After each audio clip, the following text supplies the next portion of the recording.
Welcome back to Press on Sports Podcast. We are 9 days away from the first conference tournament in college basketball, which is crazy. I think it's the ASUN, right? First conference tournament. Yep, that's right. And then we are 20 days away from Selection Sunday. It's crazy. It's nuts. Less than 3 weeks away. Yeah, I mean, we got about 3 or 4 regular season games left for the big conference teams, and then we're right into conference play. Yeah. We're right into conference tournament time, and then Selection Sunday. So yeah, it's bittersweet. I mean, I love having, like tonight we got two fantastic games. Actual Sundays until Selection Sunday. It's crazy to think about. I mean, I love it because it's Selection Sunday and it's March Madness, but I hate it because it's already Selection Sunday and March Madness. You know, I love the random games on a Wednesday night. You just don't get that in April and May. They offer NBA and NHL, but it just doesn't compete. But hopefully we're going to get more Cinderellas in this year. We'll talk about our Cinderella teams later. But let's talk about new number one. Duke beats Michigan in D.C. Cam Boozer does Cam Boozer things. National Player of the Year lock at this point. And we got a new number one. Yeah, I don't even think, like, Michigan – this doesn't even say much about Michigan. This just – they ran into a buzzsaw. They did. Yeah. Duke is fantastic. But they've been overlooked. Even though they've been a top 5 team for the majority of the year, I think they've still been overlooked, which is crazy to say. Yeah. You know, they're about 2 blown leads away from being undefeated.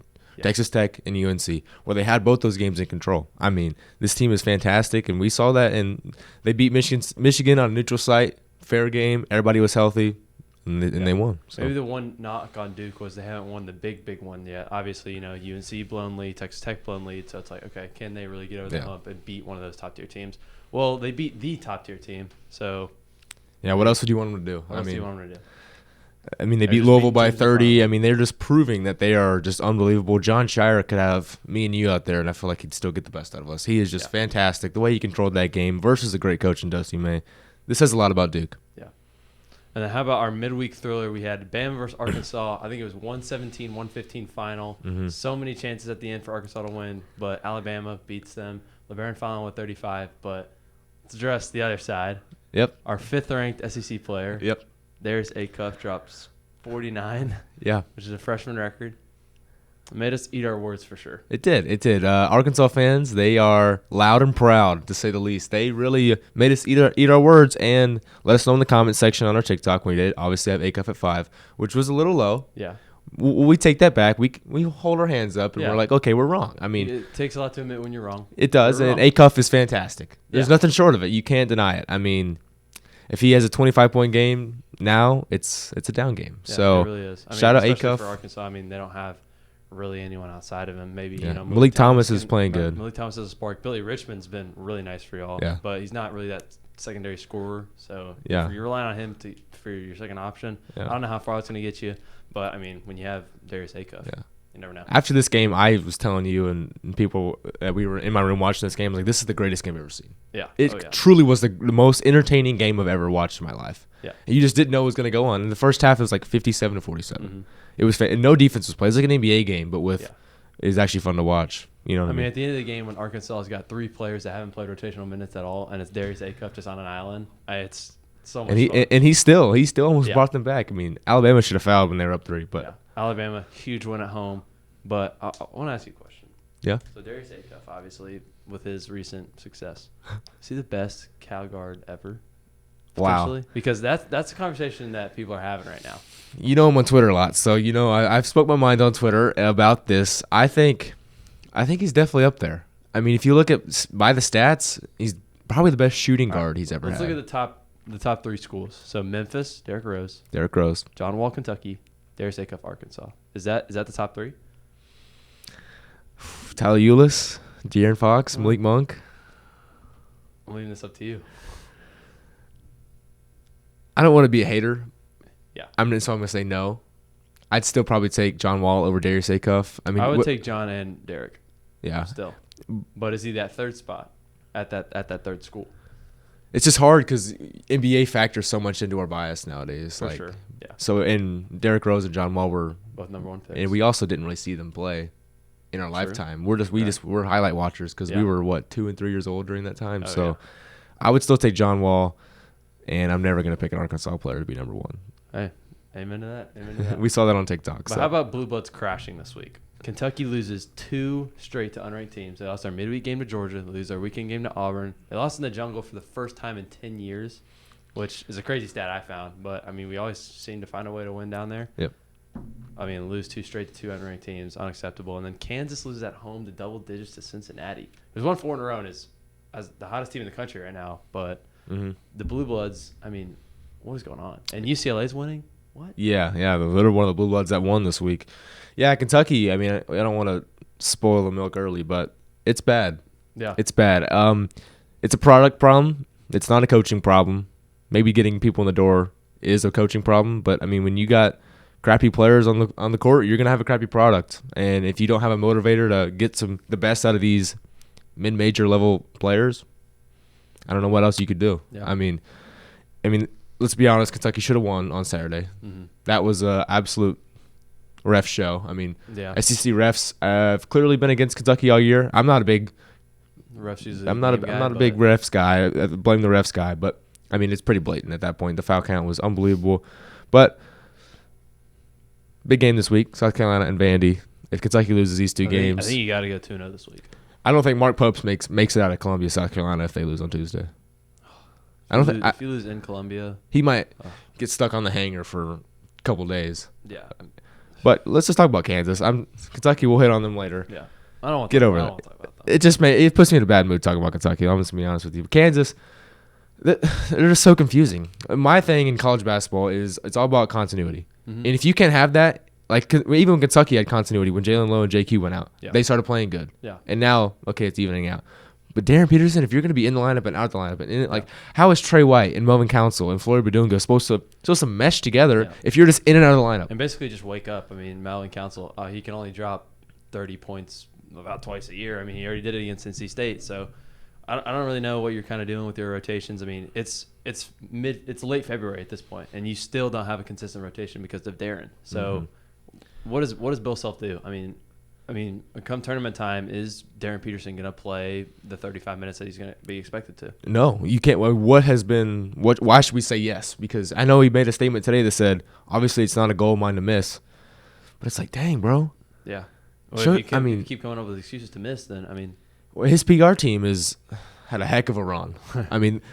If he truly is hurt, let's hear about it. Let him speak to the media. He doesn't speak to the media. I know every other team has players speak to the media, but Darren Peterson. He's protecting his draft stock, but only his draft stock has went down since this has happened. When he dropped 20 on AJ DeBansta, he was like number 1 and wasn't even close. And then he didn't play in the second half. Yeah. And then he didn't play the next game. And then he was hurt against Oklahoma State. And then he pulled himself out. It's like. Yeah. What's going on here? Let's just get answers so we don't. What's going on. Stephen A. Smith is talking about it. Kendrick Perkins is talking about it. Dick Vitale is talking about it. And this is a national all 30 story. NBA teams are talking about it too. Yeah. Jeff Goodman just said that he talked to an NBA GM and said that he is super worried about this. Yeah, I mean, and my concern too, especially when the second overall pick guy is a 6'9" phenom out of BYU that just dropped 30 against Iowa State. Dang near triple-double. I mean, he looks like the number 1 pick, in my opinion. I was always on kind of the DeBansta train, but now for sure it looks like I'm full back on. Yeah, if Kansas will go just as far as a healthy lineup goes, in my opinion, they can win the dang national championship. Yeah. They could also lose in the first round if they don't have their guys. Yeah. What seed lines are we looking at for these Blue Bloods? Oh, Kentucky. Right now, I have Kentucky at an 8, and there's some crappy teams that I had to put at 7 just because of you can't lose to Georgia and Auburn and still be rewarded with a decent seed line. No. So I had them as an 8, and it is going down fast. If they lose South Carolina, you're a 9. If they lose to Vandy, it's probably a 10. Every game you lose, I'm probably going to move you down even more. Kansas, though, I mean, they were all the tools to be a 2 seed. All the tools. I mean, they're losing. They lost to Iowa State, which is okay, fine. Yeah. But they're beating Arizona. It's like they got a big game tonight versus Houston. Yeah, but if they keep dropping like West Virginia and Cincinnati, I don't know. But right now I have them as a 3. Now we'll go over our weekend games where we start in the ACC with Virginia outlasting Miami. UVA has won 8 straight. They beat 2 straight tournament teams on back-to-back weekends. They beat OSU in Nashville. Then they beat Miami this week. I mean, people still aren't giving the respect they deserve. Ryan Odom deserves a ton of credit for where this team was last year. He does. I mean, this team is a 4th seed in the NCAA tournament, and they were just a laughingstock of the ACC. I mean, they're kind of on the blue blood line. You know, they've had recent success. They've won national championships. I think it was 2018. This Virginia team's back, man. Yeah, he's got like Tess Ritter, like so people that aren't like all-American level talent, and he's got these boys. I think they're at 25 wins already. Yeah, already. We still got 2 weeks left of college basketball.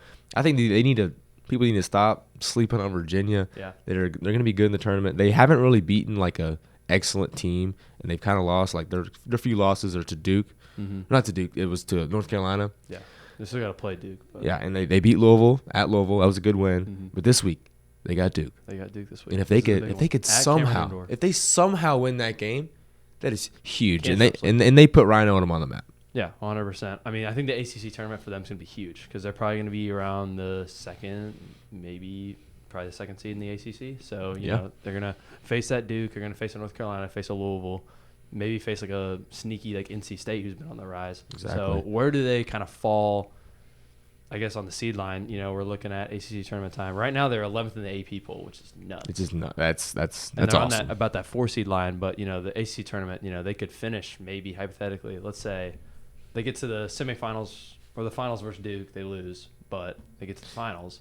I mean, they could be up to a 3 seed. Yeah, I mean, but if they lose first round, also in the ACC tournament, they could be down to like even a 5. Yeah, I think 5 is probably the lowest right now. I mean, they've got wins versus Texas, NC State, Louisville, SMU, Ohio State, who they just beat at a neutral site in Bridgestone. I mean, how could you not put this team over a Gonzaga? Say if they do go lose to semifinals, Gonzaga they haven't beat a team since they beat Kentucky in mid-December. Yeah. You know what I mean? Like, Gonzaga's beating Santa Clara, which is a great win. Don't get me wrong. It's a great win. There you go. But, I mean, if Virginia is going to keep winning these games, make it close versus at Cameron Indoor. Nobody's asking for you to beat Duke. Yeah. That's a tall task. They're the number 1 team in the country for a reason. Yeah. But if you can just keep keeping games close, beat the teams you need to beat, I think you can get all the way up to a 3. Yeah, and then let's put some respect on this Miami team, though. Virginia outlasts Miami, but Miami, I mean, they've been a sneaky team with Jai Lucas. I mean, I think they're probably, on that 8 seedish line? Yeah, be like an 8-9. They could also be a sneaky team in this ACC tournament. Yeah. Like, I could see them rematching each other and then Miami coming out on top. No doubt. I mean, NC State and Miami, they're kind of like the same team to me. They just know how to get it done, and they know how to lose to bad teams, too. It's just weird mix. They don't know what's going on. But shout out Jai Lucas. I wish he was a coach at Kentucky right now. He should have stayed to be the head recruiter, but I digress. It's a different story. But he's getting good talent. I mean, Malik Reneau, he was good at Indiana last year. True Washington was good at New Mexico last year. And Trey Donaldson. I mean, that's the big 3 you need. And they've also got key guys that can shoot the rock. They've got the classic two white guys in the corner. I mean, they've got the tools. I told you off air. I said Miami might be my Sweet 16 team. So shout out to Jai Lucas. Yeah, shout out to them. So we'll see where that ACC tournament goes. And kind of a sneaky deep ACC this year. I mean, it's better than the SEC. Like the bad is bad, but the top is really good. And Virginia's right up there, and along with Miami too. I mean, yeah, the top heavy, you got Duke, North Carolina, Virginia, Louisville, and then you still got teams going in there. I mean, Virginia Tech's on the line. Miami, Virginia Cal, Stanford aren't bad teams. I think it's probably better than the SEC. Yeah, SMU could be up there a little bit. I mean, it'll be a great tournament for the ACC tournament. Yeah, it'll be telling. Yeah. Now we'll move to the SEC where Tennessee wins the state battle versus Vanderbilt. Tennessee, I think, has won 9 out of their last 11. Only 2 losses to Kentucky when they were up by like 16 and 15. So Tennessee's back to kind of where they were. I mean, but Vanderbilt, they got Duke Miles back. They've dropped, I think, 3 in a row. They got a midweek game this week versus Georgia, and then they got Kentucky. Vanderbilt went from a 3 seed to like a 6 really fast, and they got Duke Miles back. Kind of scared for Vanderbilt. Yeah, their lack of depth and star power in the roster is really hurting them now. I mean, we were saying like, when they were undefeated, it's like, do they have enough to compete in SEC? Because they went to SEC play undefeated, right? And they already have 6 losses. Yeah. So I mean, this team is good. Don't get me wrong. Tyler Tanner had the flu, so I'll give him a break, and he still played good. 15 points. He was their best player. Duke Miles, him and Nate Ament had some of the worst shooting nights I've ever seen. They were 3 for 13. Yeah, luckily Nate Ament had that clutch shot at the end. But yeah, he can't hit wide open threes, but he can make that rise up over. Which was a walk, but I digress. Whatever. We don't care. We're totally not Tennessee haters, so whatever. I think Vanderbilt they're probably going to be a popular team that people pick to get out in the first round, and I can't blame them.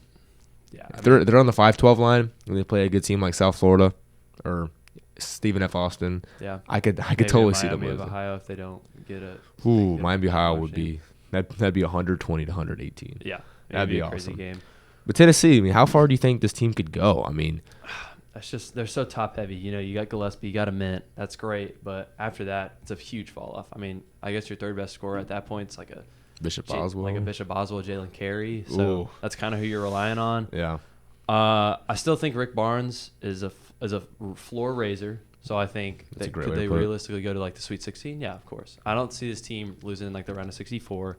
I realistically don't even see them. I guess it's just matchup based, but I don't really see them losing in the round of 32 either. I mean, they just beat good Sweet teams. 16, but when you get to that Sweet 16, we know Tennessee. We know Rick Barnes is a floor raiser, but he's also a ceiling capper.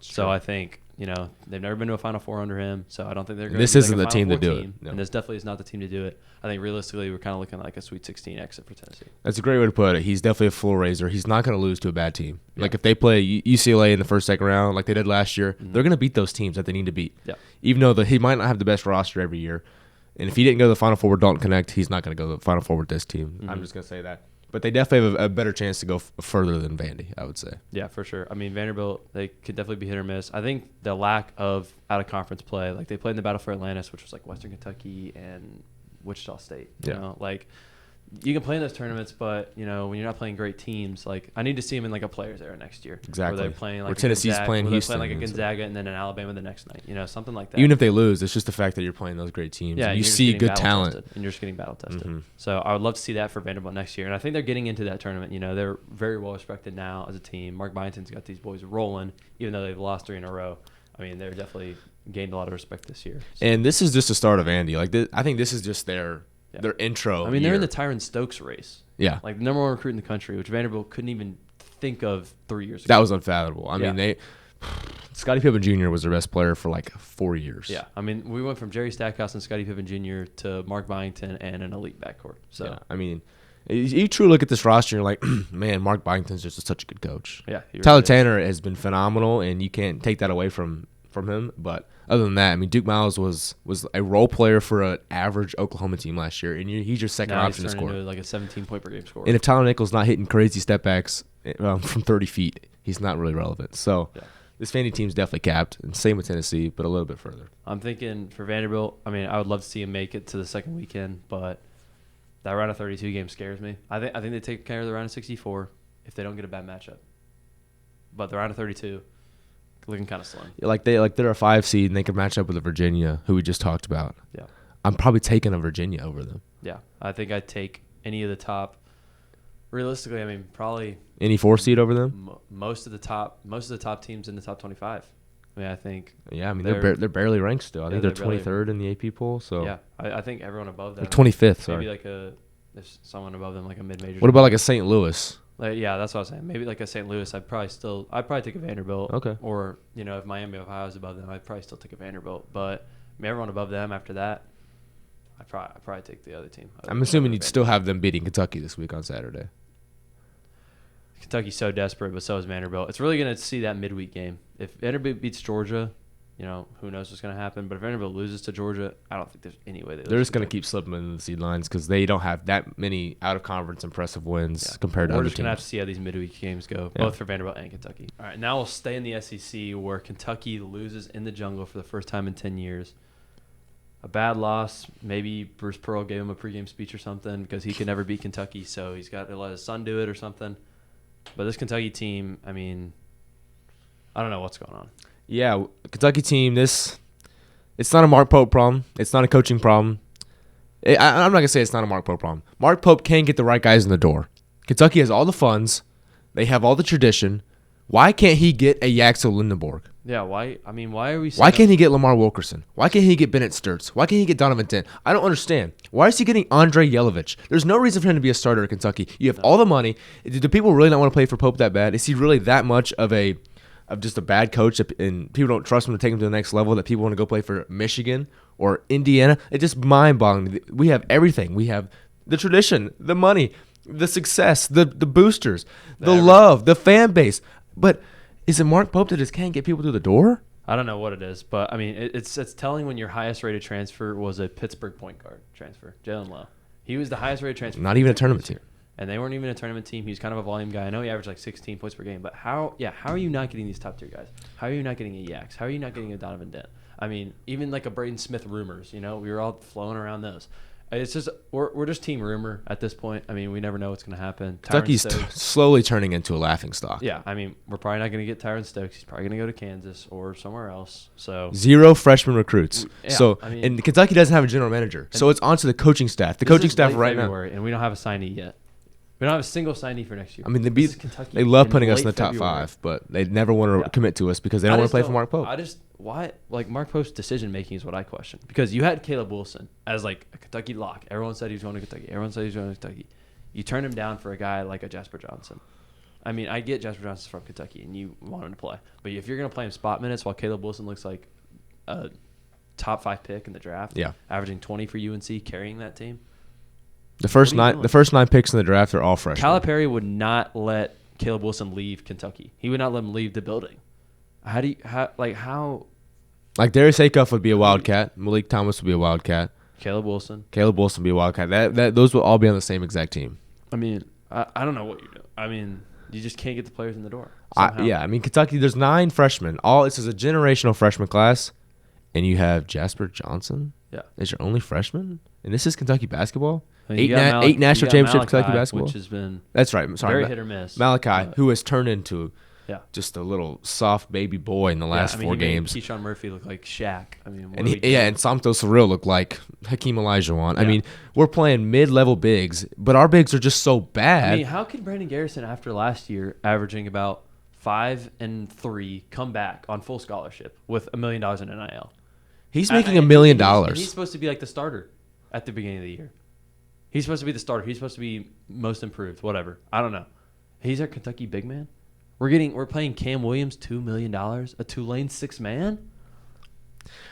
What? You don't sit the bench at Florida and Alabama to play at Kentucky. That's just not how it works. That's not the reward. We take Tommy Houck. Yeah. We take the best players. We don't take your trash. Yeah. Clearly we do. Clearly we're overestimating. Kentucky is the new Indiana, the new UCLA. They're not relevant. They're not relevant. Let's give credit to Auburn now. I'm done about Kentucky. Keyshawn Murphy looked like prime Shaq. I mean, when Tahad Pettiford and freaking Keyshawn Hall combined for I don't know how many they combined for, but it wasn't much. I mean, those are 2 best players. And 35. 35. They combined for 35. But Keyshawn Murphy had 25 and 10. Are you kidding me? He's a 6'9" lanky big man. Fat, lanky big man. He stinks. We just lost to Stephen Pearl and Mike White in the same week. What is Kentucky basketball? A joke. It's a joke. It's a joke. I'm sorry. It's a joke. Hold on. We didn't shout out Otega Oweh. Shout out Double O. I mean, he is fantastic. He's the only Kentucky caliber player. Think about it. He came back the last week that he was eligible to come back. He should get paid. If there's $22 million roster, he should get paid $21.5. Yeah. I mean, and the half goes to Colin Chandler. There you go. For hitting. But Colin Chandler had 6 turnovers in the second half. He's also a mid-major. Half this team should be playing at WKU. Why is AJ DeBanson not going to Kentucky, and why is Colin Chandler not going to BYU? And Richie Saunders should have never left Lexington too, but he was like, I don't want Kevin Young's probably gonna be better, so I'm just gonna go. It's like, right decision. Obviously, unfortunate injury, but probably right decision at this point. I guarantee Mark Pope wouldn't have beat Iowa State. Yeah. But I was again I think if Mark Pope has the same roster as BYU, I think BYU is way better than they are now. I just think Mark Pope can't get the guys in the door. That's all I think. And if that's the case, he needs to go. If that's the case, I agree. You get a young, sexy mastermind who is a motivator, like a TJ Otzelberger. Oh my gosh, what I would do to have TJ Otzelberger in the door. We were between Nate Oates. Maybe think of a Nate Oates in Kentucky. I mean that was realistic though. I bet if we called Alabama 2 years ago, we did though. He said no. Same, yeah. Dan Hurley. Yeah. No. We're good. We're good, Dan. We're good. That was ridiculous. Though. Nate Oates. I mean, Mark Pope. I don't think we're getting Dan. But Nate Oates, come on. I'm just glad you're telling me he would turn down the Kentucky job. Yes. Well, dude, Kentucky job, it doesn't mean anything because people. They did 2 years ago though. People would commit to Kentucky because of tradition and going to the draft for Calipari. Now that everybody has money, it doesn't matter. If you could sign a check for $3 million with Dusty May, or you could sign a check with $3 million with Mark Pope, what are you gonna choose if you're a recruit? At least or Bill Self. Hey, at least we didn't get Scott Drew. I was just about to say that. Yeah. Dodge a bullet there. Tommy Lloyd was also in the mix, and that's when he was losing a bunch of tournament games. Man. Instead of Andrei Yelovich, we'd have actual good international recruits. Think about that. Karchenkov. I mean, the things I would do for he would be our second best player, and he is by far our second best player. He's just he's our 5th best player. And then they have Tobe Awaka. Then they have Anthony Del Orso. It's like we come off the bench and we have Brandon Garrison minus 57 plus minus. The day Brandon, I'm done. We're done. We got to get off of it. Next game, roll UConn. Roll UConn. Hit us with UConn. Yeah. I want to talk about UConn a little bit because obviously losing to St. John's big loss, but they sweep Villanova. But is this a UConn type roster that we're seeing? They're second in the Big East, which, granted, I mean, Kentucky would be second in the Big East probably. Second to last for sure. Oh, okay.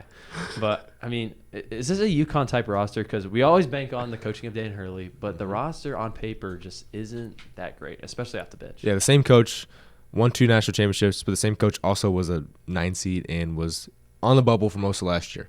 Yeah. I mean, they've got good players. Braylon Mullins is a good freshman. Mm-hmm. But I wanted to see Solo Ball and Tarsh Reed be All-Americans. They're not. They might be all Big East third team.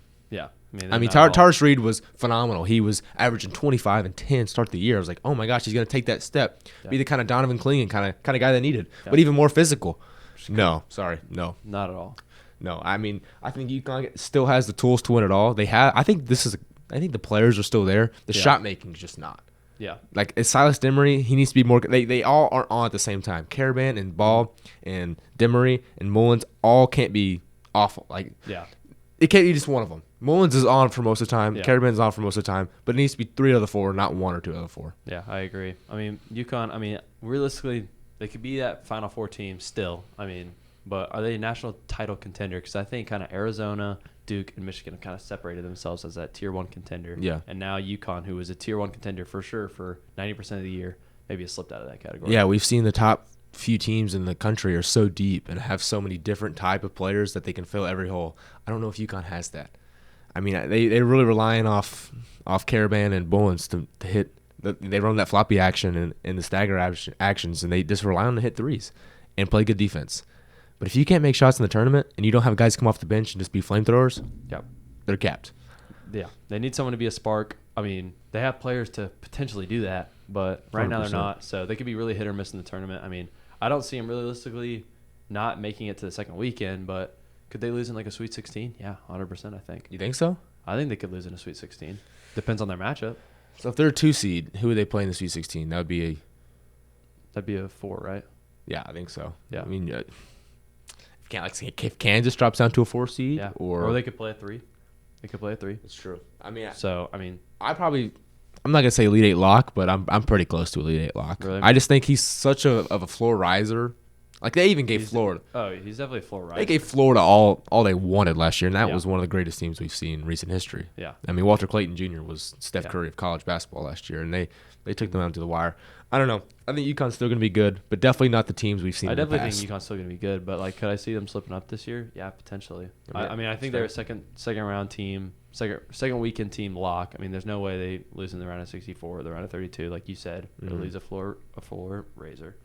But I mean, I just don't know if the roster is built like a UConn type roster that we've seen over the past 3 or 4 years. Yeah, we'll have to see. I mean, we'll have to see in March. Yep. Let's move into this UCLA upset against the Fighting Illini. Fighting Illini Donovan Dent has woken up finally. Yeah, so they've been trying to do that all year. I mean, can you stop acting like John Stockton and score the rock? But still, he had 15 assists. Yeah, had 14 points. Shot at 33%, 0 for 2 from 3. Hit the big shot at the end, but that was a tough lay too. Yeah. Coast to coast, Illinois. They become weird. They were super consistent, and now they're becoming back to inconsistent. Mm-hmm. This seems like a Brad Underwood team like happens every year. Yeah, I mean it's just Big Ten's hard at the end of the day. I mean it's definitely the second best conference at this point. So when you play midweek games, like you play a Michigan, then you play a Michigan State, and then finally it's like, okay, well we got to go on the road and play UCLA. Yeah. Sometimes you slip up. And Indiana's an easy game. UCLA's an easy game. It gets tough. Yeah, I mean you saw what happened last year in the SEC. There was so much parity with teams beating back to backs, and then weekend games. So I think it was just one of those games for Illinois. I have no worries about them. But UCLA kind of moves into that bubble territory now. Yeah. They may even move out of it, too. Yeah. Because they were like, I had them, I think, last 4 in on my Friday bracketology. And that was kind of generous. Mm-hmm. And I think with this win, I mean, this is a top 10 win. Obviously, a Tier 1 Quad 1 win. Mm-hmm. It's a mouthful. But I think they're good. Illinois lost 3 to the last 5, so it means a little less than it would 2 weeks ago. Yeah. But still, I mean, I know it was a home game. They beat Purdue at home. They beat Illinois at home. Illinois has proven that they're not completely dead yet. Mm-hmm. Mick Cronin is still a nut job. Yeah, let's talk about the Mick Cronin saga. I mean, we didn't get to talk about it because it was after we filmed. Yeah. I think last time we filmed was 2 weeks ago, and I think literally the day after, I think he talked about the reporter and said, "Are you raising your voice to me?" Yeah, which is hilarious. But I'm never a guy that's gonna laugh at somebody downgrading somebody for doing his job. I mean, he made that guy look like an idiot. Yeah. He looked like an idiot. Yeah, but, you know. they both did. I think both of them. I mean, it was a pretty bad question. And then he's like, "Are you raising your voice at me?" After ejecting his own But player. he did eject his own player, which is crazy. I mean, is he kind of trying to lose his job because he knows his payout's $29 million? So It's he's unbelievable. like, "Hey, either way, if I don't coach or I coach, I still get $29 million. So do I really care?" Yeah, and I I know there's rumors back but- to Cincinnati because that's where he left to go to UCLA. But, like, in hindsight, you're at UCLA. Hey, Wes Miller's got them boys rolling. So Yeah, we'll hit on them later in the bubble Yeah. watch. But you're at UCLA. You got money. Donovan Dent just committed. You're in Los Angeles. You're by the beach. You're a basketball coach making millions and millions of dollars. How hard could your life be? Truly. How hard? Like, I dream of having half the job of him one day. yeah, And he's sitting there making fun of people like us, just people who love basketball. Yeah. And ejecting his players and acting like an idiot, calling them out, saying he wishes he didn't recruit any of his team. yeah. I mean, I don't know. It's ridiculous. But I mean, he's done this before. This is not a new thing. I mean, if you're a college basketball lover and listen to all the press conferences, this is nothing new. He's done this for the past 2 or 3 years. But It's just gotten a little extreme. This one's gotten a little extreme, and this one got really out of hand on the media. So obviously, he comes to the podium. I apologize for what I said. Blah blah blah. And then he stuns Illinois. So of course, it's like, I look like a hero now. But I'm not a fan of him. I mean, if I was at UCLA, I'd still try and get off while I can. Yeah. I know he's around 29 million, but there's a way you can get off of that. It's like fired without cause, which is the whole Jerome Tang incident thing, which obviously Kansas State. If Jerome Tang off got that. fired for cause, and his players were like, "Yeah, why did this? What? Yeah. What? How?" It's a confusing situation. So UCLA could definitely do that because So what he's UCLA doing, could definitely do that. Yeah. I mean, there's definitely some cause or something something's they happened. could pull some I strings mean, there. surely. So they can definitely get off that. But UCLA, Let's not take away from their I don't win know. Yeah. because they had 5 guys in double digits. I mean, if you're having Trent Perry score 17, he's normally just a hustle guy. Yeah. Bilodeau, actually 6 guys. I didn't even see Xavier Booker down here. It was an all-around game. I mean, it was a Donovan Dent classic. He was feeding the rock. Bilodeau was shooting the rock. It's kind of what we expected going into the season. Yeah. But even to the max. Shout out UCLA. Huge win. Yeah. Definitely needed But you it think around that bubble. Kylan Boswell is bringing this team down? Because without Kylan Boswell is when we really saw them just skyrocket. And Yeah. Keaton Wagler was Yeah, just Walker was he- going nuts. he was a maybe a lottery pick without Boswell. With Boswell, top 5. I mean, Yeah, for sure. I think Illinois, it's just the Big Ten. I mean, they're the second best conference by far at this point. I think it's just kind of like the SEC last year I compare it to, where just teams are kind of beating up on each other. This is definitely one of those wins. And UCLA needed it. They were at home, must need to win. And it was a buzzer beater. Like, Illinois was up a lot of the game. yeah. I mean, if Donovan didn't hit a tough lay, we wouldn't even be talking about doesn't it. hit that shot, McCormick probably punches someone in the face post game. I mean, you just never know. You never know. So it's one of those things where it's just kind of a hit or miss game. Obviously, it sucks to lose, but you're just midweek when you're playing teams like MSU, Purdue, Michigan, then you Nebraska, play like yeah. a UCLA on the road. It's like, dang, somewhere you got to. Of course, you're gonna slip up. Yeah, Yeah. but So this this is is one of this those is 3 things. out of 5 for Illinois, which Yeah. is not what you want to see. But there's 2 weeks left of the season. I still might even have them Elite 8, Final 4. Not sure. Depends who they for sure. might line up with, but it's a good team. Yeah, it's a good team. Brad Underwood's teams do But the this, though. Boswell situation is interesting. It is interesting. see. We'll have to see. Let's see that. We'll see their March rotation, how it looks, and how they divvy up the minutes. Problem is, like, he's so good when he's on the court. You don't want to take him off, but it also messes with Wagler's Wagler, shot and his shot selection because he doesn't have the ball as much in his hands. It's like it's just tough to gauge, really. Yeah, we'll never really know. But now let's shift to the Big 12, where Iowa State, slips up against BYU, but BYU was so due. They were so due. They needed this win. AJ DeBonsa, though, 29, 10, and 9. First pick in my book. I don't know how you could pass up on him after this game. And now he can hit the 3 ball at a consistent level, it looks like. He's BYU, fantastic. Yeah. He's unbelievable. I mean, like you said, this is about as desperate of a BYU team or any They team needed with it this so level of bad. expectation. I You think they've could, lost like 6 out of 8 or something like that. yeah, They but needed it so bad. and their only bad loss truly was to Oklahoma State. Yeah. And that's not even like a terrible loss. I Yeah. mean, they're bubble It was on the wrong road. side of the bubble team. But AJ DeBanza, 29, 10, 9. Like he did. He got to a free throw line 9 times. He's an NBA player. That's what he's going to do. Oh, yeah. But, I mean, who was going to be that other guy to step up? Because Richie Saunders is obviously the second best player, even with Rob Wright. Obviously, we're looking towards Rob Wright, but Yeah, he's but- just dishing out the rock. I mean, Mihailo Boskovic, he was like touted highly ever, like, oh, this guy's gonna be good. He was like that sexy foreign player they got. And he's like, okay, he's gonna be tough. Yeah. He hadn't been tough. Kind of had a breakout game. Shot 5 for 11, 13 points. Was solid. Yeah. Kenner Davis, has really elevated his game. I think he went about a month without hitting a 3-pointer, and now he had 3. He also got into some trouble at the beginning of the year, so now I feel like that all that's behind him. Yeah. Now he's going to be elevated to like that scoring role. Bostovic's going to start now. I mean, BYU, it's a big win. Yeah. But let's not overlook it. It was at home. Yeah. Iowa State had just played a gauntlet, beaten Kansas and Houston. Yeah. Less desperate team that already beat two really good teams versus a team that needed it like air. Scratching and crawling for a win. And you saw it in the locker room. Kevin Young, you thought he won the Super Bowl. Fair enough. I mean, you beat a 1-seed team, so, But it's at home, and you really needed it. But good Lord. I mean, he was really happy. Hey. You got to take the ones where you can get them. And a stacked Big 12 like this, beating a 1-seed, man, shoot. Yeah, I mean, I would be too. You got to take it. I know I would celebrate. I mean, they were teetering on maybe even a 7-seed line. Yeah. And now you move back up to like that 5-seed line. So it's huge for them. Yeah, the Big 12 tournament is going to be cinema. Yeah, anybody can win it. We could have a Cincinnati win it. You know what I mean? Like, who knows? Like, I'm really curious how good that team is. Yeah. I know we don't hit too much on it, but Big 12 really good this year. I mean, that top 8 teams are just fantastic. 8 tournament teams, but they're all really good. Yeah, they're all really good tournament teams. They're not going to have as many as the SEC did last year, but I would say top end talent and top end heavy, they're as good as the SEC last year. Yeah, I know. I probably shouldn't answer this because I'm an Iowa State guy. I love T.J. Otzelberger. I love Momcilovic and Taman Lipsy. They've been in there for a minute, so I'm not going to answer this. If you got to make a bracket right now, is Iowa State in your Final Four? Because they're in my national championship, obviously. They're in your national championship. Yep. I think they're definitely, one of the teams I'm debating. I mean, who they match up with, I'd have to see. Are they going to be on that 2-seed line and then they play a Michigan or they play Houston again? I don't know. I don't think they could beat Houston again. You just think it's matchup based? Yeah, I think it's all matchup based. Like if they get a 1 seed, it makes their chances so much better. But will they get that 1 seed? I don't know. It's really going to be telling the end of the season. Because I think Arizona, Duke, and Michigan are definitely going to finish with the 1 seeds. I mean, maybe Arizona could slip up. Dang near locks. The Big 12 tournament is so good. Iowa State plays Arizona the second last game of the season. That could be for a 1 seed. Telling. Yeah. I don't know. Iowa State, I mean, their defense is so good. Are they going to be that 4th 1 seed?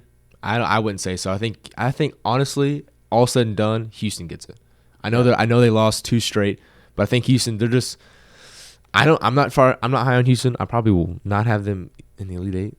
Just saying. Really? Hot take. Wow. Hot take. I mean, if you watch this team, they really struggle to score on offense. Really badly. I mean, surprisingly too. If JoJo Tugler's not getting an offensive rebound, it's like, okay, King's Fleming hit 1 from 30, E-Man Sharp hit 1 from 30. It's like Miles Uzengo. Exactly. I mean, that's never a good option. So I think Iowa State can win the national championship. I think Iowa State can lose around the 32. Their defense is so good, so I think that's a floor raiser. But their offense, like against TCU, that was probably the worst offensive performance I've ever seen in my life, especially from those guys. They've got the talent. They've got the coach. And before, listen to this. Scott Drew never succeeded in the tournament. Yeah. Until he won the national championship. Dan Hurley didn't really have tournament success. Until he won. Yeah. This is T.J. Otzelberger's year. This is his time. Okay, this is his time. And then he goes Kentucky, and it's a fairy tale story. Yeah, for sure. That last part's not happening. Yeah. Now we kind of went over last week's games, but how about this week's games where we start on Monday, where we got 2 top 25 matchups on a Monday. Yeah. That's amazing. ACC, we got Louisville UNC fighting for that 2 or 3 spot in the ACC rankings, I think, and then Houston at Kansas. Both teams coming off huge losses. Kansas at home again. Do they drop 2 in the Fieldhouse back to back? I mean, it's gonna be hard for me to see Houston dropping 3 in a row. Yeah, I don't think that's happened under Kelvin Sampson as long as he's been there, at least when they've been good. So I'm gonna say that Houston wins this game. By the way, what the heck? We're so bad at making picks. I mean, I know I'm just totally exposing ourselves, but there was like a stretch where we went 5 losses in a row last week. And I was like, okay, fade press on sports. Yeah, we picked real. like most of the favorites too, and they were just lost. Anyways, it was a week of upsets, though. To be fair, I mean, so many upsets this week. Yeah, I mean, but Houston, Kansas. I think Houston wins this game. I think the Darren Peterson. I think it really gets ugly tonight. I do. I think the news has already been on it. I think it's going to be bad. Really? I think it's either going to be the story ends tonight. DP drops 32 and he plays all 40, or my string cheese hamstring. I need to go. I need to go 20 minutes. I need to go eat some applesauce in the locker room. It's going to be one of those. He taps Bill Self to sub him out, and then it gets ugly. He's like, hey Bill, I'm the number 2 overall pick. Number 1 overall pick. Sub me out, bro. Yeah. Hey, dude, my hamstring. Oh. Yeah. It could get really ugly tonight. I'm also going to have to go with Houston, though. Something about it, though. Just it feels wrong. Kansas going to lose 2 in a row in the Fieldhouse. Have they lost to Cincinnati by double digits? This is so rare that we see Kansas and Houston be kind of desperate. Yeah. Because they've lost 2 in a row. It's crunch time now. It's not early January. We're in the last weeks of the season. We got 20 days until Selection Sunday. Yeah, and so we have 2 weeks left to college, but 4 games. I mean, both coaches are telling their teams this in the locker room, so it's just who's going to show up. Is it going to be Kingston? Is it going to be Darren? I mean, we don't know. This is going to be a fun one. You better be tuning in tonight. I think it's at 8. Yeah. What about Louisville UNC? Who do you have winning that game? Louisville's favored because Caleb Wilson's out. Yeah, Caleb Wilson's out. I mean, UNC looks like a shell of themselves without Caleb Wilson. But they're at home.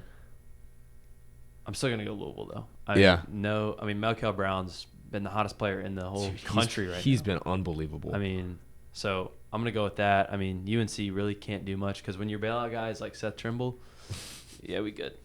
Give me Louisville.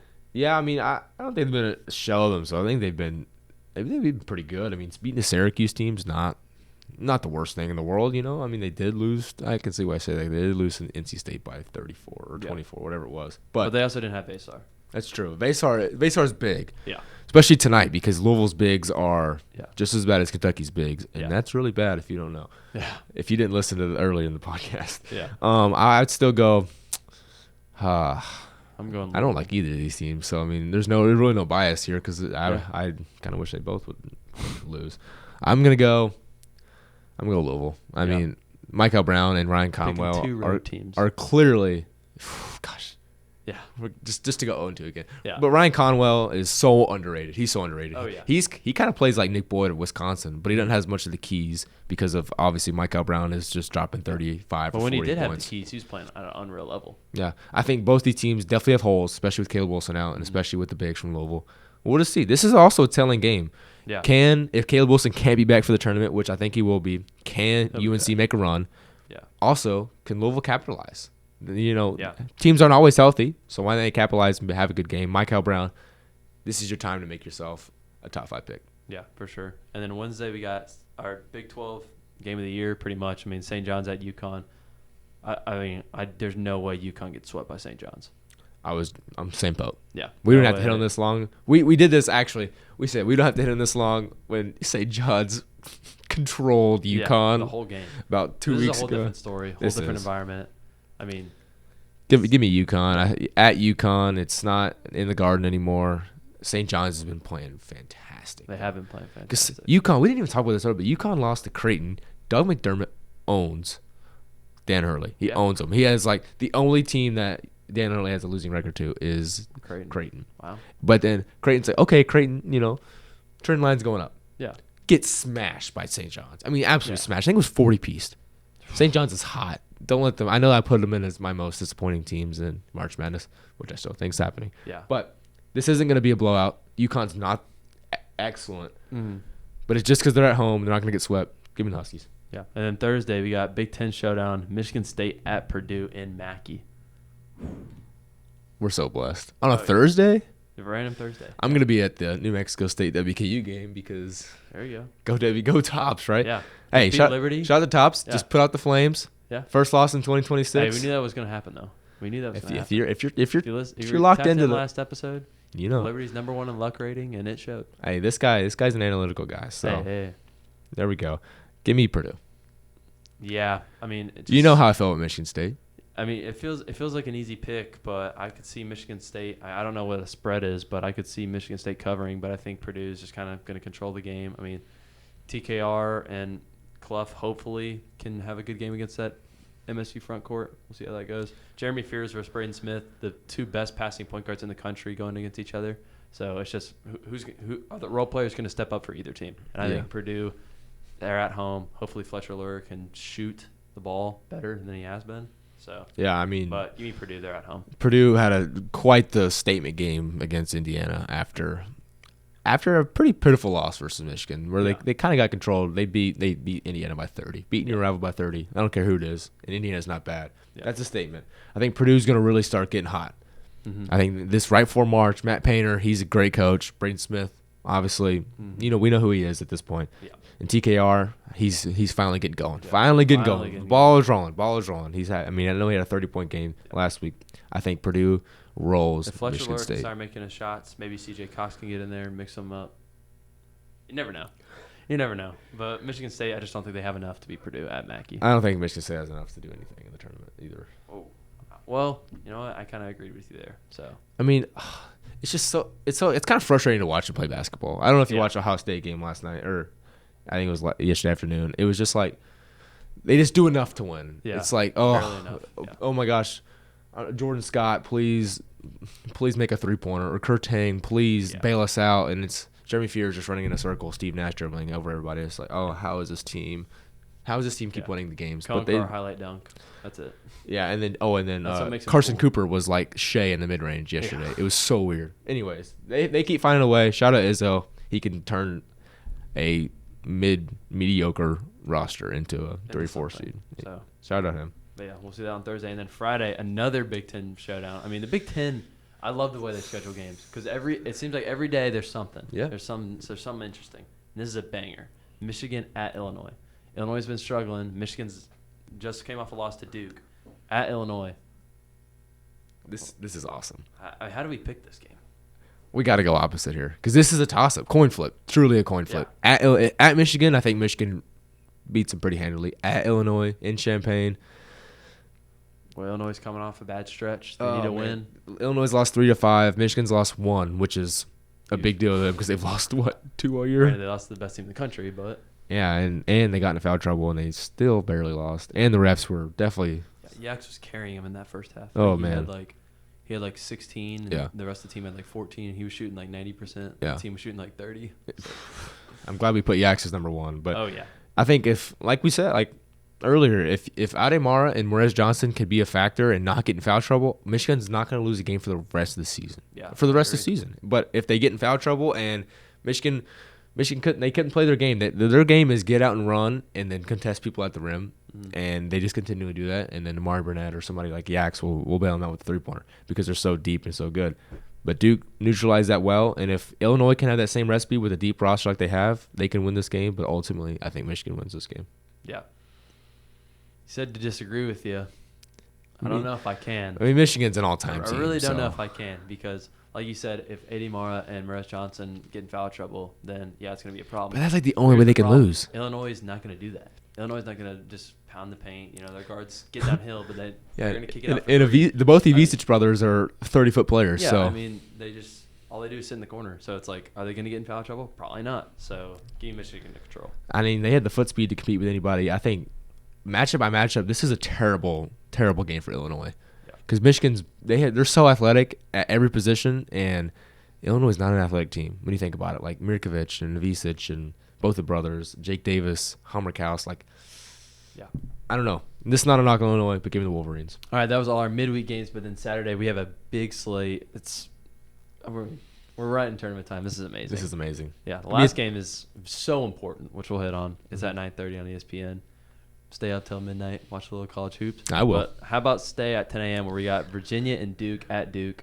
I mean, I think Duke's #1 team in the country. They should control this game. Shout out Virginia, but you're going into Cameron. Yep. Give me Duke. If Virginia can just keep it close, that's all we're asking for. Yep. No one's expecting you to win. And if they can win this game, they'll finally get respected like they will be. Yeah. Well, they deserve to be. Virginia has been good. Good Lord, I can't talk right now. Virginia's been good.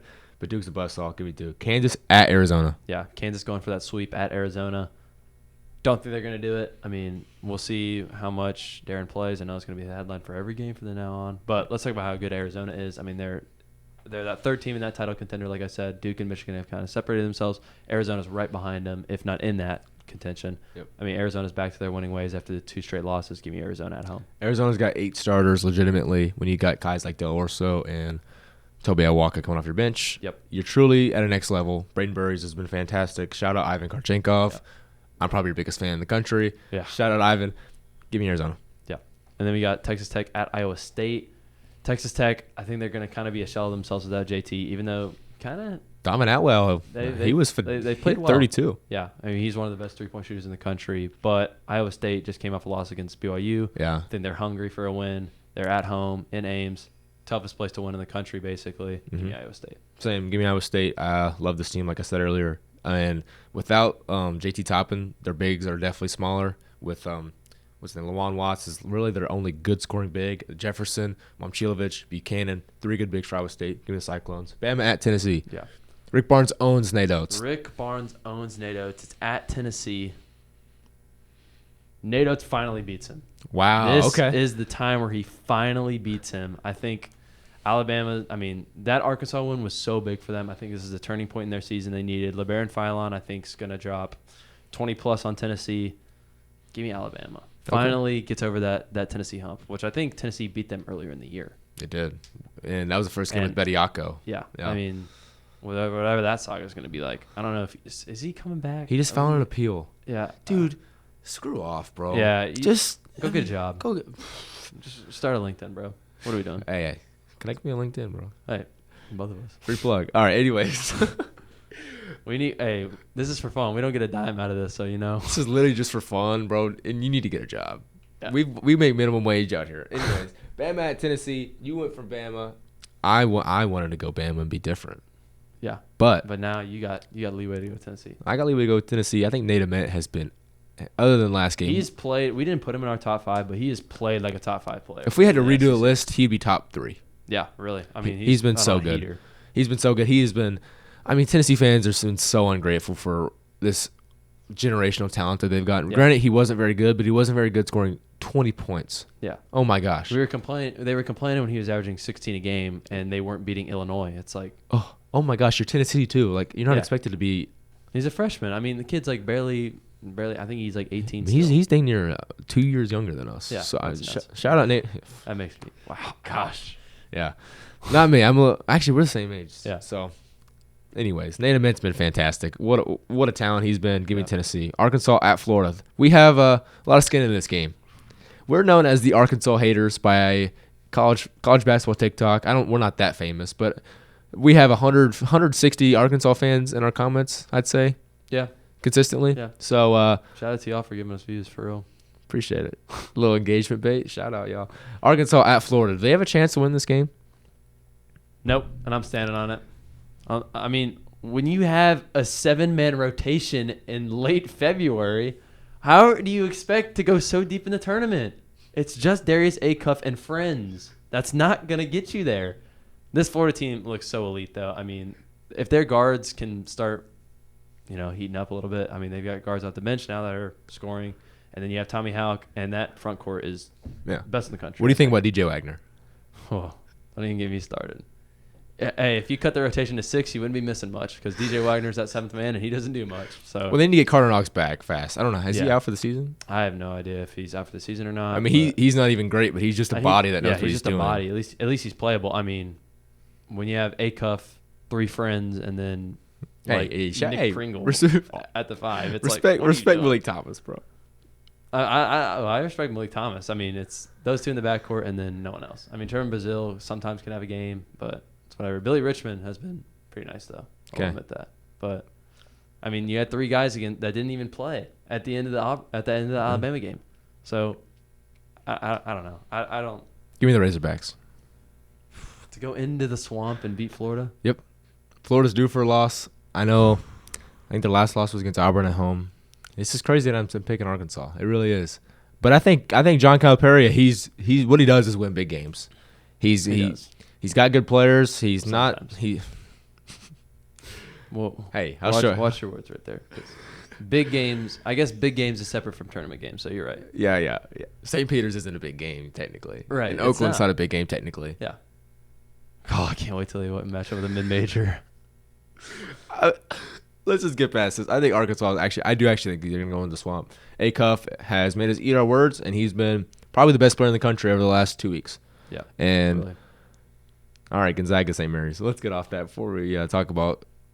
Don't get me on a tangent. But this is the game I was highlighting. It's at 9:30 on ESPN. This is so important for the WCC. This can really shake it up because St. Mary's needs this so bad. They're at home. They're playing their rival. This has been the battle of the WCC for the past freaking 10 years, it feels like.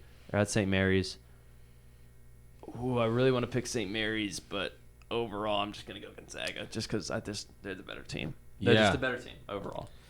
Yeah, I mean, St. Mary's has been so underwhelming. Yeah. I think they're the third best team in the WCC, and I think that they have a legitimate chance of being left out of the tournament. Mm-hmm. The only thing keeping them in the tournament is, I guess, they're one quad one win, but it's the only thing keeping them in the tournament is their high analytical ratings. I think in net rating they are 25th, and in KenPom I think they're top 30. I don't know how that works out to be that way. I mean, they're 27th in KenPom. I think it's just preseason. Like, Yeah. they're 15. I think they're like 14-2 conference play, which I mean is great, but it's a WCC. I mean, But they've lost to both the good they were pretty teams. high, so they're just kind of staying afloat because they're winning conference games. They're winning games on their schedule, but I don't think they're that great. I'm gonna go Gonzaga, who's overall the better team, but Gonzaga, their guard play is just so Gonzaga is bad. not good, man. Yeah, I mean, There's just no reason they should be even a 3 seed, in my opinion. Like, they're just so underwhelmingly. Yeah. And especially without Huff. I didn't think they'd be that bad without Huff. Yeah, well, they need him. I mean, they don't have anyone else besides Ike to score. I mean, Yeah. their guard play has been This so team's so underwhelming. I mean, when you had a guy like a Ryan Nemhard or a Nolan Hickman to kind of be that guard, be at least to pass. They just have no one to facilitate, no one to do anything. It's give Ike the ball in the low block, see if he can do something, and then if he gets double teamed, kick it out for a 3. That's their whole offense. Yeah, give me Gonzaga, I guess. I mean, they're a super veteran team, so that's the only way they could go deep in March is because they have that. The average age of their roster is like 23, 24, so they've been good, not great. But yeah, that's Saturday. Watch some ball. I mean, we got ball from 11 to 11, basically. And it's good ball. Oh, it's great ball. Real quick, Kentucky beating Vanderbilt or no? Like I said, depends on the midweek games go. Okay. If Vanderbilt beats a Georgia, could they slip up against Kentucky at home? Maybe. If they lose to Georgia, they're gonna be so. Yeah. They're gonna be so angry. Kentucky, that'd be the They're third just desperate team in a row that they would lose to. They're probably gonna lose. I think I'm getting my hopes up though, because Vanderbilt's so much the better team. I mean, it's not even close. I mean, last time they played, Vanderbilt won by 30. So yeah, I was there. Probably the worst experience I've ever had at a game. Second worst. take what I say with a grain of salt, right there. Second worst. So. We went to the Gonzaga-Kentucky game, so we've seen low of lows. Yeah. If you think you've seen low of lows, you haven't. All right, now we'll get into a segment where everyone wants to know who's going to be the Cinderella in March. Here's 3 potential teams that we think could do it. We'll start in the WCC where we got Santa Clara, who's 35th in KenPom, 40 in net, and they are your team. So I'll let you hit on them. Yeah, the Santa Clara, the Broncos, they've been fantastic all year. If you haven't been keeping up with the WCC, this is probably one of the best years in that conference we've seen. They might get 3 bids, and Santa Clara is one of the for sure teams. They've already beaten St. Mary's. They lost to St. Louis, the lovely Billikens that everybody loves. They only lost to them by 1. Yeah. Santa Clara, they've got 3 next-level talents. Christian Hammond, Elijah Mahi, Alan Graves. This is a really good team. They can shoot the rock. They're averaging 90-plus points in conference play. Yeah. This is Loyola Chicago written all over it, if I had to say. Yeah, I mean, they have upper major wins, too. They beat a Xavier. They beat a Nevada. They average 90 points in conference play. The WCC is kind of open right now with Gonzaga and St. Mary's playing, so they could potentially jump into that one spot. Yeah, if you see them at an 11 seed and see a shaky 6 seed team like a BYU, give me the Broncos. Next team, Utah State. Utah State, 23rd in KenPom, 21st in offensive rating. Jerry Calhoun has got these boys rolling. And in the Mountain West, I mean, they could potentially be even an at-large team at this point. I mean, I know they're ranked, so we'll see how that goes. MJ Collins averaging 16 points on 40% from 3. One of the best backcourts in the country. They got 3 quad 1 wins, so Utah State, look out for them as well. FAU, 9 seed when they went to the Final Four. Exact same offensive rating as Utah State. Utah State, what are they projected right now? A 9 seed. The Aggies going to be scary in March. Something's adding up. Something's giving. Jerry Calhoun, the next Cincinnati coach, but right now he's at Utah State. This team is playing with an awesome pace of play. They can sit down on defense when they need to. Watch out for the Aggies. Yeah. Last and final team, South Florida. Yeah. USF. I mean, the 55th in KenPom, 11th in points per game, 88.7 points per game. I mean, they got 2 quad 1 wins. They beat Utah State, who we just talked about, and Tulsa. They could be a sneaky team come March. I mean, they'd probably have to win their conference tournament to get a for sure good seed. But, they could be on that, 13, 4 seed line, maybe upset someone big. Never really know. I mean, if they play St. John's as a 5 seed or another shaky team, like even a Virginia low-key at the 4 seed, I could see the South Florida team going deep in the tournament. I think their coach isn't going to be there next year. He's using that as a stepping stone. 88 points a game. They've done this all year. They can score the rock. If they get into a shootout, I like the Bulls. Yeah. I mean, those are 3 potential March teams to look out when you're filling out your brackets. Now let's go into, we just went over 3 teams that, are going to be upset teams potentially in March. But how about the bubble? Because the bubble right now is getting filled. So we got teams like Cincinnati, who just had a huge win. UCLA just had a huge win. We also have teams that had huge losses, like USC. And I know like 2 teams in the SEC that have gotten hot. We got a Missouri and an Auburn. What does the bubble watch really look like right now? And kind of what are the teetering seed lines? The bubble's crazy this year. SEC's down. They've got a lot of average teams. I mean, Auburn, they just got that big win versus Kentucky. They needed it so bad. I love how we're just a get-right game now. Kentucky's a get-right game. We saw this for Georgia. They got off the bubble. Auburn, I don't think they're completely off the bubble. They're 15-12, but they have statistically in KenPom the hardest strength of schedule in the country. That does say something. A&M, they've been struggling. They've been squeaking out wins. I think that a good win, I don't know who they play this week, but they need a good win this week to really solidify themselves as a bubble team. UCLA, wow. Needed it like air. They beat Purdue and they needed it like air. Then they fell off a little bit. They beat Illinois. I think this gets them right into the last 4 byes, which is huge. You don't want to play a bye game. Yeah. The last time they did play a bye game, they did go to the Final Four. But they had Johnny Juzang. They don't have Johnny Juzang this year. Saved coach's job for sure. Yeah, that run. Yeah, I mean, he would have been fired a long time ago. USC loses to Oregon. 71-70. So bad. I mean, they were preseason like top 25 too. Oregon was. They're USC's on the wrong side of the bubble. I think they're in my first 4 out. I'd probably have a team like New Mexico win over them. Yeah. I'll probably have a team like TCU over them, who got a big win versus West Virginia, a scrappy West Virginia team. They're on the wrong side in. And if you've got teams like Cincinnati, they're not completely dead. How about Cincinnati? Wes Miller is just pumping oxygen into that team. Yeah. I know he went to the locker room and was apologizing, had that. Yeah. Nobody cares more than me, and he proved it with 4 straight wins. I mean, we'll see how their schedule shakes up. They got Oklahoma State, BYU, TCU. And Texas Tech this week. They also need about 1 or 2 wins probably in the Big 12 tournament as well. So if they can win the rest, if they can go 8 straight to close out the year, that's a tournament team. Yeah, that's a tournament team, regardless of the Big 12 championship. Exactly. Regardless of the Big 12 tournament. Because I think there's 2 or 3 quad 1 games left. Mm-hmm. Cincinnati, Wes Miller. If you make the tournament, your job is saved. If not, you're kicking rocks. Welcome in Jared Calhoun. Yeah. Just saying. So he's got a lot on the line. He knows the stakes. I like Wes Miller as a guy. I don't know about the coach. Just going into Fieldhouse, that's not an easy place to win. Cincy, you got some work to do, but you're almost there. Missouri, wow. What a week for Missouri. Beat Vandy. Almost beat Arkansas. Very close. Literally almost threw the game away against Vandy. Yeah, shout out Mark Mitchell for just... Here, Tyler Tanner, you want a shot, a half-court shot? Anyways, Missouri needed that win so badly. I think they're on the right side of the bubble. I probably still have them playing in the bye game, but if they keep beating Vandy and losing to teams like Arkansas, that's fine. Florida, that's fine. They even beat Florida earlier this year. Yeah. Missouri, the only thing about them is their non-con is so bad. They came in with 0 quad 1 wins, and so every quad 1 win they have is from the SEC. And they still got 2 more opportunities. They got Tennessee and Arkansas left. Yeah. I know. And if they can split them, they're a lock. But you got to beat. Although we talk about the quad 1, you got to beat the teams like an Oklahoma and a Mississippi State who come in as quad 2 games, but you got to find a way to beat those games. Those are must wins for Missouri. Yeah, that's our bubble watch. It's crazy. It's in and out every week. We'll see more teams in it next week that we haven't seen this week. So stay tuned. Don't miss it. Now we'll hit on our favorite segment that we like to close off every episode with. Where did he go to college? Where you try and name 8 guys and where they went to college. This is part 2. We'll start with this year's draft. Rookie was in the dunk contest.